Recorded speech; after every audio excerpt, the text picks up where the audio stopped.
So they paid $1.2 billion cash for this company that I started in my living room. If I think about that, I can't even handle it. Because what happens is I'll start thinking of like all those things that we tell ourselves about why we're not the person that has those kind of things happen to us. Right.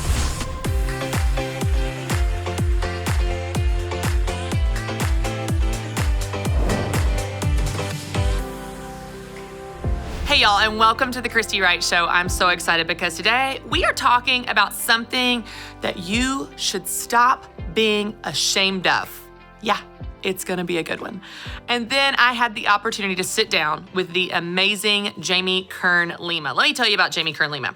She is the founder of It Cosmetics that recently sold to L'Oreal for, $1 billion.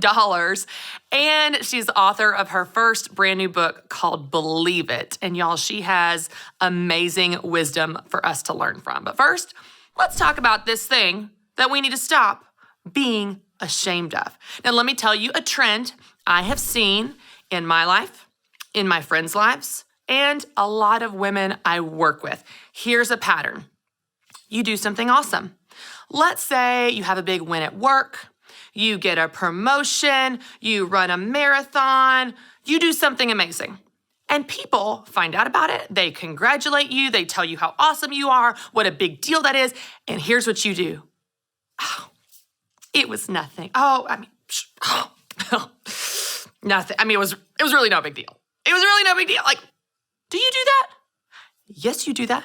I know you do that. I have seen you do that. Here's another example. This is a more common day-to-day example.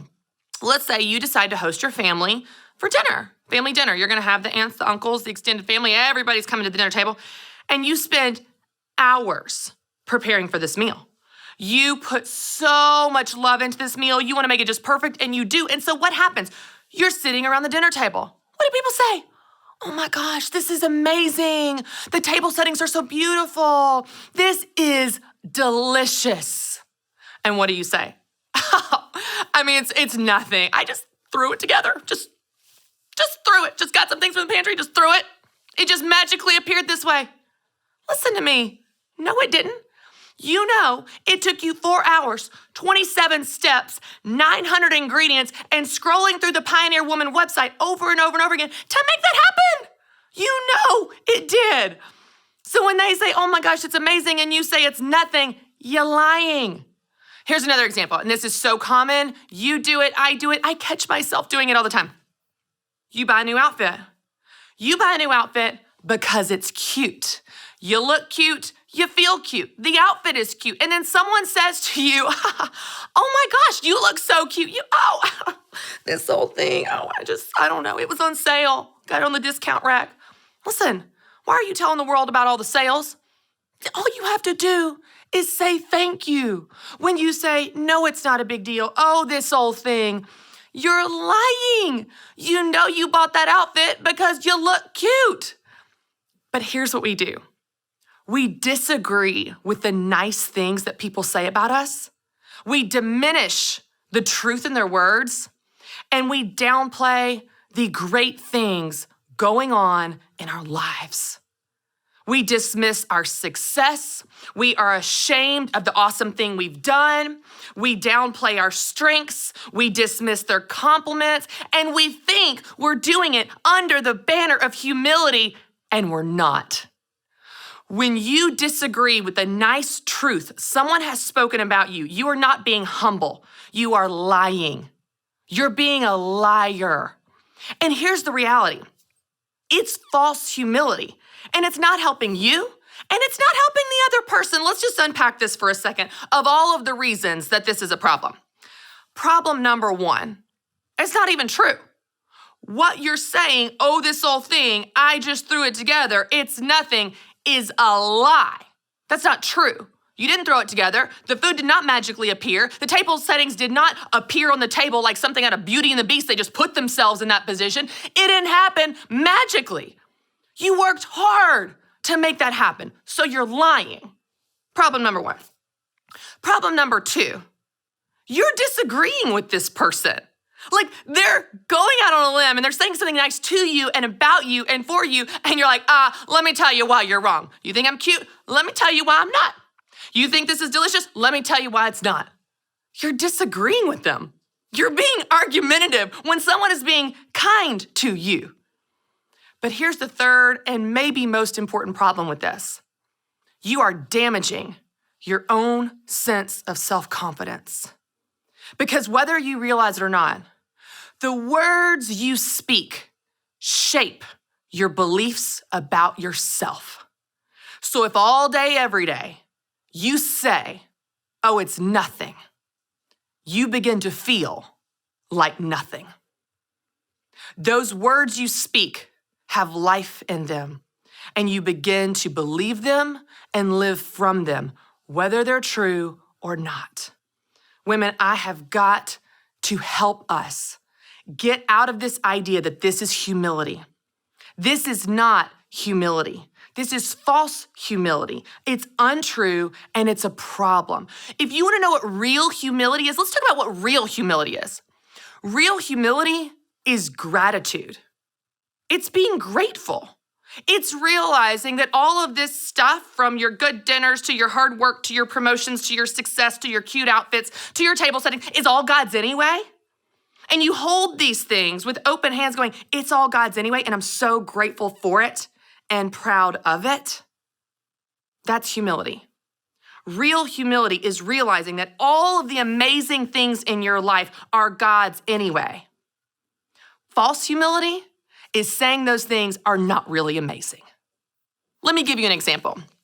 Several months ago, my husband and I decided to get my son Conley a new bike for his birthday. He had outgrown his old bike and he was ready for a larger size, and we were so excited to give it to him. We got him a red one because his favorite color is red, and we have absolutely loved seeing Conley ride his bike around the neighborhood, enjoy his bike, be proud of his bike, be so excited. Even if it's cold outside, Mommy, can we go ride my bike? Mommy, we go ride my bike. He's so proud of this bike. He's so grateful for this bike. Imagine how sad I would be if he was ashamed of that bike. I could just imagine if our neighbors that we're friends with came over and Conley said about his bike, his gift from us that love him so much, if he said, oh, this whole thing? Oh, it's really nothing. It's really no big deal. It's really not that awesome. I'd be so sad if my son was ashamed of the gift that I gave him. And I can't imagine how God must feel when we are apologizing for the gifts he's given us, when we are ashamed of the success he's given us, when we dismiss it, downplay it, apologize for it. Do you know that you don't need to apologize for the blessings in your life? God doesn't need you to downplay, dismiss, wish away, pretend they're no big deal. He doesn't need you to. I believe all he asks of us in his word is to be grateful. To go, thank you, Lord, for this. Thank you for my work ethic. Thank you, this meal turned out well. And thank you for this cute outfit, because I look cute and I feel cute. That we would appreciate the gifts and the blessings in our life, that we would be grateful for our success and not ashamed of our success, to know that our success came from God anyway. Our hard work for sure, because we are faithful with what he's given us. We are good stewards of our gifts, our talents, our strengths, our resources. But again, we would point back to the giver of those gifts and go, thank you, God. And what's amazing is those two simple words are the most appropriate, most truthful, and most helpful words we can say when anyone says anything nice about us. So the next time someone compliments your outfit or your meal or congratulates you on your promotion and your success, don't wish it away, don't dismiss it, and don't argue with that person. Instead, say two simple, powerful words that affirm the truth in their words that agree with them, and words that help you continue to show gratitude and build confidence at the same time. Simply say, thank you. We were drawn to Christian Healthcare Ministries because we both had young families and we wanted to have more children. And we had also just started a real estate company and needed to find healthcare coverage that would meet our needs. We were attracted to CHM because of its low monthly costs and the ability to negotiate medical costs down. Established in 1981, And accredited by the Better Business Bureau, CHM is here to meet the needs of your growing family or small business.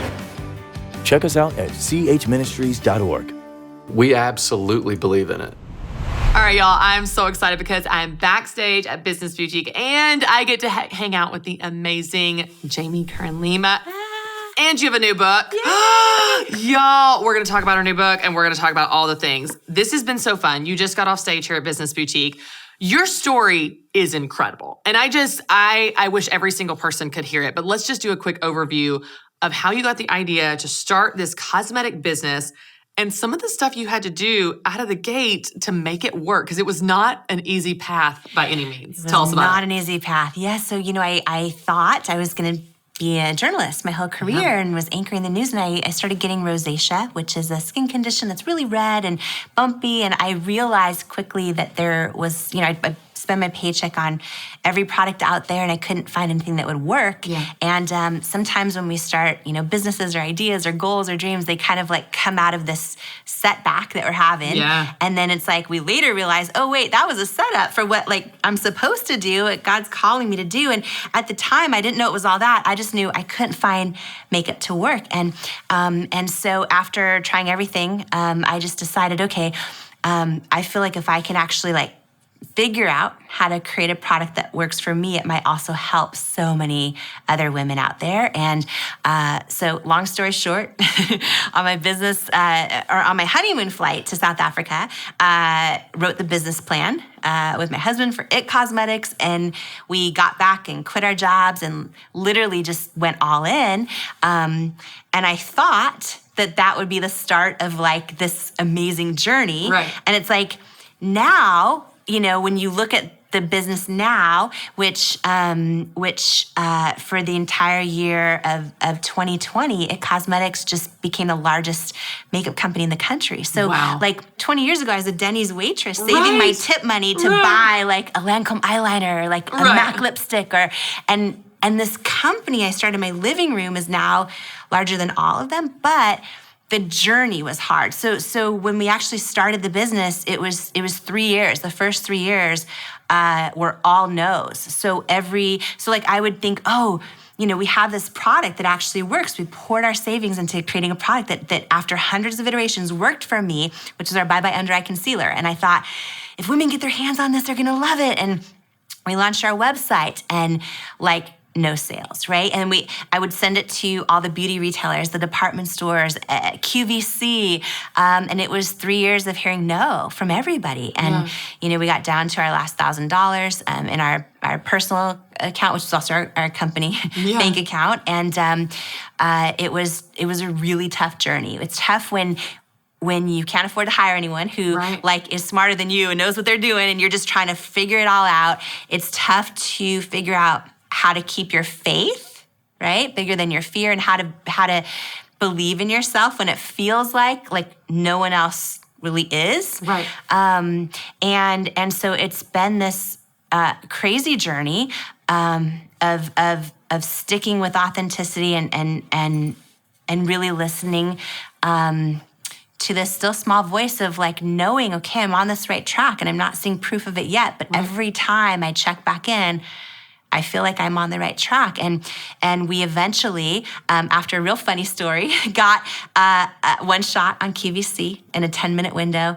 And I took this big risk of doing something that wasn't being done in the beauty industry, which was showing my rosacea. And instead of traditional models, I put real women of all ages and skin tones and skin problems. And I showed live how the product worked. And I really, of course, wanted to have a successful business, but I also wanted to shift culture and beauty around changing the way women look in the mirror, changing how the images we see of what people call beautiful, and really ultimately helping to do that before little girls start doubting themselves, and to do that to help heal myself and so many of us women that have seen images our whole lives that tell us we're not enough. So it was this company of a product that I really believed in, but a really deep message. That's how I kept going for 3 years. And in that 10-minute spot on QVC, a lot of the experts told us not to do what we did. They said book traditional models. we took a huge chance with everything on the line and sold out in that first airing. And after 3 years of no's, got more airings, and then grew to the largest beauty brand in QVC history, and eventually got yeses from all the stores that told us no. Yeah. And grew to over 1,000 employees, and it's just been this amazing journey of trying to get that message out there of using models that are real women and changing the way we see beauty to be so much more inclusive and so much more real. And then we partnered with L'Oreal. In 2016, they acquired 100% of It Cosmetics to help launch us in all the other countries with their teams. And it was their largest acquisition in U.S. history. So they paid $1.2 billion cash for this company that I started in my living room, and then made me their first female CEO in their 100-plus year history. And so it's been a wild journey of like saving my tip money at Denny's to buy fun lipstick to like now, today, where we're at. And so it's been a wild ride, but it's been a journey like packed with rejection and underestimation and all those things. Even as you're talking and you describe this visual of like your living room and the Denny tips and that type of thing, which is so like, it's just, you can just picture it. And where you are today, this is just something we haven't even talked about, but how have you emotionally caught up to your success? And I don't know if that's even clear, but it's like you have done a lot. And when you look back, I'm sure it didn't feel like at the time, but a lot in a very short amount of time, like the level of success with what It Cosmetics has done and what you have done, when you look back, how have you emotionally caught up to what that means? And even financially, like how you've been like, oh my gosh, like I'm not saving tip money anymore. How have you kind of kept up with that, and even your sense of self, through that? Yeah. So there's things that I've done right and things I've done wrong. One thing I did wrong in the journey was, I got to the point where I was working 100-hour weeks, and I almost became like addicted to work and busyness. And I went through this journey of learning that like busyness is actually like any other addiction, where it separates, it like numbs us, separates us from ourselves. And I realized, which is also part of why I thought, okay, let's really partner with L'Oreal, because I need to really make, as an entrepreneur, some fundamental shifts in my life. But the one thing I did wrong was work 100-hour weeks and cause myself to burn out, all those things. The thing I think that I did right from the beginning, and even now in this moment, now that my circumstances are very different, is I've always known, and this comes from, I think, my faith deep down inside. I've always known that like what I'm called to do isn't about me. And so for me, it's what's fueled me in all the times when it seemed like no one else believed in me. Like I knew why I was doing this was so much bigger than myself, and to really shift culture and beauty. And even now, even just saying like, oh my gosh, you started something in your living room and someone pays you $1 billion for it. Like if I think about that, I can't even process that. Like, I can't even handle it. Because what happens is I'll start thinking of like, oh, but I didn't come from the right family. Neither of my parents went to college. Like all those things that we tell ourselves about why we're not the person that has those kind of things happen to us. And so two things. One, I often remind myself that like anything that's ever been created that's great, or that's a brand we all use now, or a big business, like it was all created by somebody really at the end of the day who's just like you and me, who's just like all of us. Every single thing, right? So like, why not us? Why not you? Why not? Yeah. And then the other thing is like when I really start to kind of like get in my own head about it, because it is really strange to say like, oh yeah, like all those things. Like I make it not about I remind myself it's not about me, right? So for my book, for example, I'm donating 100% of the proceeds, right? The book is to serve, right? And like I believe at the end of the day that we get in life like what we give, you know what I mean? Along this whole journey, I've known it's bigger than myself. Even now, like I don't know, I believe that, I'm called to serve and to, like I feel blessed to have accomplished one of my biggest dreams, but my biggest driver now is helping other women and especially other entrepreneurs, really other women like accomplish their greatest dreams. And like for me, that isn't really about me. And so it drives me, and then I don't freak out over things like, oh yeah, I sold my business for $1 billion, which if I think about it, I can't process it really. Right.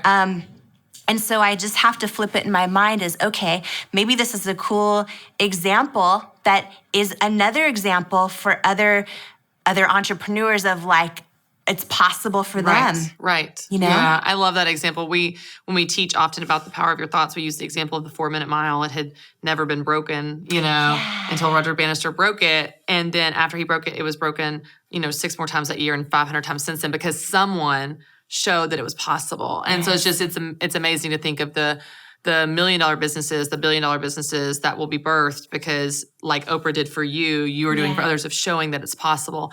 One of the things, and you and I have talked about this, Jamie, but I love talking to you about it because I think that you are such a great model of this, you are one of the most gracious and humble and just genuinely kind people. And you have this level of success that's like, kind of mind-blowing. Like you're going, like, if I think about it, it's kind of crazy. I think that we as women struggle with feeling comfortable in our own skin. Yeah. We feel even a little bit uncomfortable with confidence. Sometimes we're like, oh, I don't know. Like that feels like I don't want to be showy. I'm worried about what people think of me. I don't want to seem selfish or greedy. We say like, oh my gosh, I love your outfit. Like, oh, this whole thing, I got it on sale. Oh my gosh, this dinner is amazing. You're like, oh, it took 5 minutes. No, it didn't. It took you 6 hours. Like we just diminish. Yes. Some things may be true and some things we're just downright lying. Like it did take us a long time to cook that, and you did really work really hard. And so you had a moment when you hit the Forbes richest self-made women list. And after hitting this list and being uncomfortable with it, you had this aha moment that was how you handled it differently than how men tended to. Will you tell that story? Because I think that is such a powerful example. And then we can kind of go from there because I think this is good for us to remember. Yeah, and I think I love so much this question because and it's recent for me. Mm-hmm. It's recent for me when I had this aha moment of how as women we really do dim our light and we really, always try to stay humble and grateful and all those things. What's the result of that? Do you know what I mean? And I just had that moment. So yeah, after L'Oreal acquired It Cosmetics, they published the purchase price. This whole thing happened, and Forbes reached out to our company and said, Jamie is on the richest self-made women's list. And this was out of the blue. And I had our head of PR reply and say like, well, she's not interested. Please don't include her on the list. Like, because I'm thinking like, is this optional? I'm out. Yeah, I'm out. And I'm thinking, and then they replied and said, well, we already have an estimation of her net worth. We would love for her to comment on the distribution of assets between her and her husband. All these things. I'm like, what? Like, I'm panicking, thinking like, oh, you don't talk about that and like all these things, right? And on top of it, I just thought like being on a list like that, I felt like not humble and not showy. Look at me. Exactly. Yeah. And so I said no.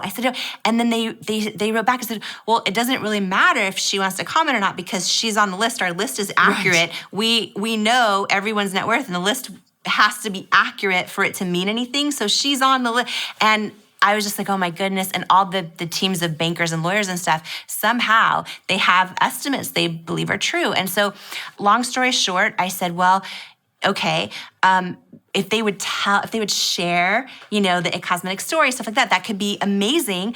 But I'll share that, but I won't ever talk about my net worth. And they agreed, and they published an article, and they kept their word, and it was a beautiful article. But then their list came out with numbers on it, and I'll never forget the first time I saw it, and I was mortified, like embarrassed, mortified, all those things.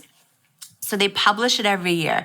3 years into it, I had still been hiding it every single year. And sometimes I would go do a big event or a keynote speech or something, and they would introduce me with like the bio they had written from what they find online. Mm-hmm. And they'd send sometimes the bio ahead of time. And every time I would have our PR team have them change it and not call it Forbes' richest self-made women and have them change it to Forbes' most successful self-made women. Because somehow I felt like that was more humble. Mm-hmm. And I did that for 3 years. And then I had this huge aha moment where I'm like, wait a minute. if I'm dimming my own light and I'm actually just robbing other girls, other women of another example in their life of someone who's overcome a lot and had business success, and me not sharing these things, right, is in a way like robbing them of that. And the funniest thing is when the reporter was like, and I asked her, I said, I'm so sorry, like I just don't feel comfortable sharing this and all that. And she goes, oh, it's okay, it's really common for women. I go, what do you mean? And she goes, well, a lot of the women on the list don't want to ever comment, they don't tell us. And she goes, and it's so different for men. And I'm like, how is it different? And she goes, well, on the other list that has men on it, like they actually get really mad that their number isn't higher. She says they call our offices, right? They do. Mm-hmm. And they complain. She goes, they send in proof, they send in financial records, they'll do everything to try to prove that not only should they be on the list, they need to be at a higher slot on the list. So it was this drastic difference. And over time, I just realized, wow, as women, like you started this question with, sometimes we bond over problems, and we bond and we feel included and we feel loved in our friendship circle or our family circle when we downplay ourselves and when we bond over problems like, I my car got a flat tire, or whatever it might be, my house is a mess, or all the examples you gave in the beginning. Oh, this jacket, is right. We bond over that, but like at the end of the day, what is that really doing, right? Because like for me growing up, me seeing Oprah being confident and celebrating her own successes showed me that it's possible, right? And so I'm like, wait, me hiding the Forbes list, me not sharing the even monetary success, which even right now feels weird to say that out loud, but it's another form of success, and me hiding it actually is just potentially robbing, inspiring someone else that it's possible for them, right? It'd be like the guy who ran the 4-minute mile, like hiding it. Yeah. Do you know what I'm saying? Yeah. It's like, so I feel like this conversation is so powerful for women because we should all be helping to heal ourselves, helping to heal each other, helping to heal our daughters, the next generation, by really celebrating our successes and not going, oh, I'm showy, no, like I'm confident. I want to share this with you. Like, let's cheer each other on. Like, let's champion each other. Let's show examples of what's possible for everyone else so that they're inspired and believe it's possible as well for them. Yeah, I love seeing how you talk about it too, because even though you've even struggled with it yourself of like, yeah, it makes me uncomfortable too. I think so many women relate to that because they're not totally comfortable. And I think there's something to this, Jamie, of like, and I'm pro women. I'm also pro men. I don't think you have to be like anti-men to be pro women. Of course, but I think there's these cultural expectations that we want to fit in a box. We want to be real polite. And there's some fascinating research on men's and women's perceptions of women's power. Both men and women perceive women more negatively when they are assertive, when they're aggressive, when they ask for what they want, when they negotiate for a job, for salary. Like, it's not just men perceive women because it's outside of the stereotype they expect. Women also perceive women more negatively. And so I think if you can, you, me, everybody can set an example of what it looks like to hold your head high and not pretend like you're not successful, not hide the blessings in your life, because I believe everything we have is a blessing. You worked your tail off and God blessed you at the same time, and be grateful for that instead of hide it. I think it does set an example for other women to do that as well, for them to be comfortable in their own skin. You know, this is a little bit of a side note, but like when I travel and I'm on the road or whatever, all the time I'm asked, oh, who's watching your kids? I'm like, do they ask my husband that? Right. They don't. Right. My husband never gets asked, oh, who's watching your kids? I don't know, the dog. I mean, like what a crazy question that I'm on, and I love my role as a mother, but I'm not one of those angry pro-women, but I do want to call out the opportunities we have to see women outside of maybe social stereotypes or cultural norms and say, like, let's celebrate that a woman built a business in her living room for $1 billion, and everybody go, that's one of us. Like, women are winning. This is paving a way for more women to do more things and still at your level of success have the grace and humility and gratitude that you have, I think is just such a powerful model. I know people want to know, because so much, you talk about this in your book, even of how you believed in yourself in order to do that. It was not an easy path from living room to L'Oreal. That should be the subtitle, from living room to L'Oreal. How to go from underestimated to unstoppable. People want to know where they can get a copy, so let them know, please. Yes. So the book is called Believe It, and the website, so we have a website, believeit.com, and it lists all the retailers from indie bookstores that are amazing and really need our support. Yeah. Really need our support in all of our local communities, and all the way to all the retailers online, Amazon and Barnes & Noble, everywhere else. So it's believeit.com, or you can just Google it, you know, and you find can it. it. And where can people find you just online? Coming out. Yeah. Yes, I'm excited. My prayer, and by the way, like, this has some business in it. It's a lot of personal, and it's really for every woman, every person who's ever just like struggle with believing they're enough and needs to like really learn like how to believe it for themselves, is really just the heart and soul of the book. So I'm so excited. I'm on Instagram mostly, Facebook as well, but Instagram at Jamie Kern Lima, and I love your Instagram, by the way. Like when you were telling me about your house the other, I'm like, oh yeah, I know that already because I was on your Instagram. I love it. Because it's a real struggle. Yes, I love it. Oh my gosh. Well, and I've seen you too share some excerpts from the book and just some of those quotes, and you're going like, oh my gosh, whether it is in business or personal, you need that. Like, you need that belief in yourself. And one of the things I said this morning in my session was, it has to come from within you. No one can do that for you. It really has to come from within you. So I love how you share your example, which I think will just inspire people to believe it for themselves as well. Thank you so much, Jamie. Thanks for your example, and thank you for your time. Thanks for being here today. Thank you so much. All right, y'all, I want to tell you about a resource that makes screen time meaningful called Minnow. Minnow has shows that kids love, but they have values that parents trust. And it helps our family connect with God every day of the week, not just on Sundays. I know that I can trust Minnow because each episode is carefully selected by their team of moms, dads, and church leaders, making it safe for my kids. You can download the Minnow app or visit gominnow.com, and you'll get your first month free if you use the code Christy. That's gominnow.com.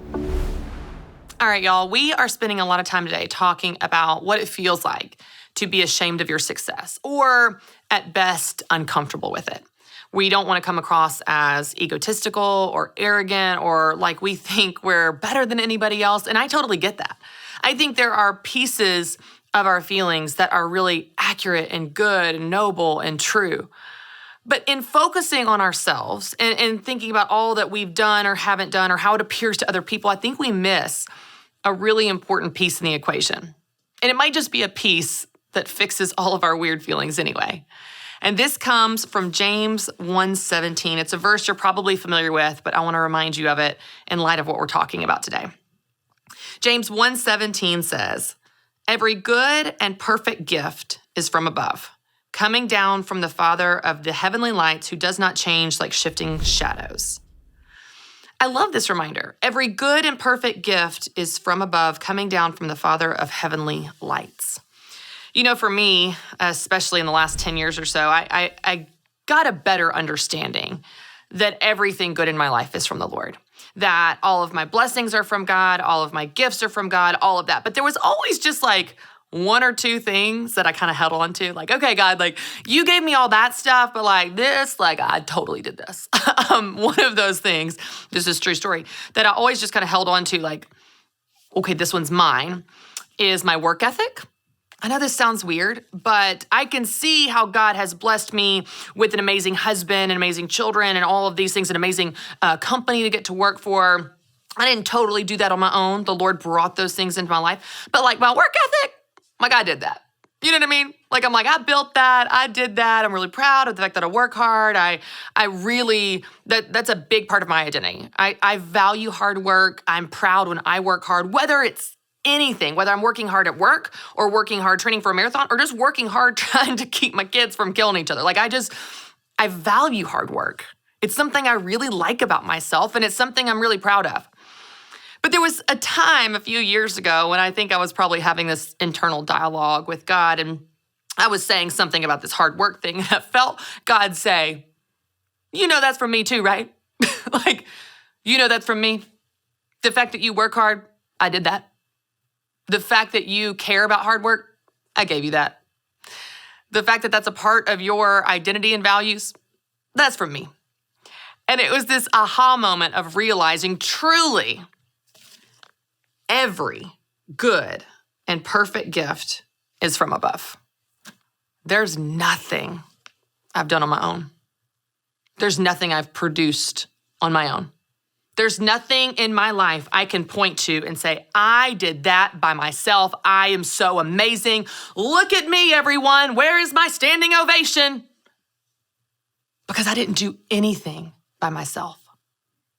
Every good and perfect gift, every opportunity I've ever had, every blessing in my life, every good thing I've ever done, every good word that's ever come out of my mouth are not my words. They are God's words, his gift to me to be able to be a light in this world. Now, when you realize that everything you have and everything you do and everything you own and everything you accomplish starts with God, it's humbling. You can't take credit for it by yourself, and you don't even want to. You begin to realize that everything starts and ends with God. In his mercy, he chooses to use us. In his mercy, he chooses to bless us. Last night, I was going to bed, and I was thinking about this devotional I was going to be leading this morning, and I said to myself, God, I can't believe I get to do this. I can't believe you would use me and all my flaws and all of my inadequacies. And I just felt the Lord smile in his mercy. He chooses to use me anyway. Those of us that are shining lights, when you are shining in your gifts, that is God in you. When you remember that, you have a posture of humility. You don't have to dismiss what is going right in your life. You don't have to apologize for your success. You don't have to be ashamed of things going well and the blessings in your life, because you are able to point back to the source of that light and the source of those blessings and say, look what God did. I'm so grateful. I'm so grateful for what God did. I'm so grateful for what God's doing. I'm so grateful God uses me. I'm so grateful. The posture of gratitude and the posture of remembering that every good and perfect gift comes from God gives you the humility you've been looking for all along without ever apologizing for it. So I want to give you some journal questions to think about as you process this in your own life. The first question is this: how do you normally respond to compliments? How do you normally respond? What do you say? Do you get all squirmy and weird? Do you tell everybody about the sales all over town when they say your jacket's cute? Do you say that meal was just thrown together? How do you normally respond to compliments?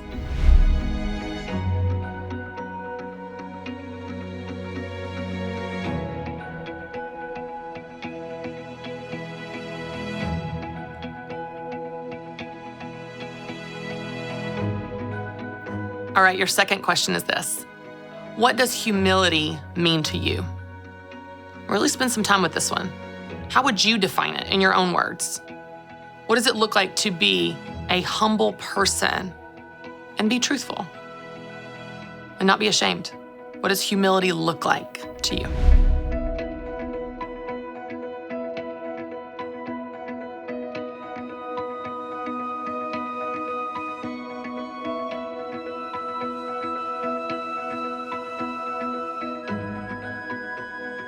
And number 3, how can you practice being grateful of everything God has done and is doing in your life? How can you practice that gratitude, that posture of humility without being ashamed and without apologizing for those things, without being squirmy and awkward and weird? How can you simply hold your head high and be grateful and proud of the things God has done and is doing? Write down your answer.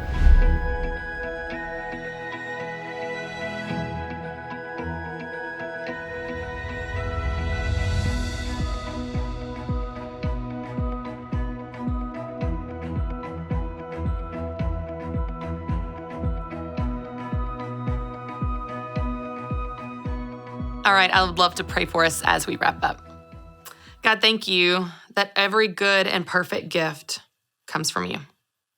We have no right to be arrogant. We have no basis for being self-centered or even taking credit for the things we've accomplished. when we realize it all starts with you. Every blessing, every opportunity, every gift, every strength, everything comes from you, even our work ethic. It comes from you. God, when we remember that, it positions us and postures us for that humility we've been seeking. God, would you help us see things how you see them? Would you help us have gratitude and real, authentic, true humility, the humility and the gentleness and the patience that you ask of us, that you teach us, that Jesus modeled for us. God, thank you that you love us, and thank you that in your mercy, you choose to use us and bless us even though we don't deserve it. God, we are so grateful. In Jesus' name, amen. All right, y'all, thanks so much for joining me, and you can tune in next week for another episode of The Christy Wright Show. As always, for more encouragement on building confidence in yourself and the God that created you, you can visit ChristyWright.com.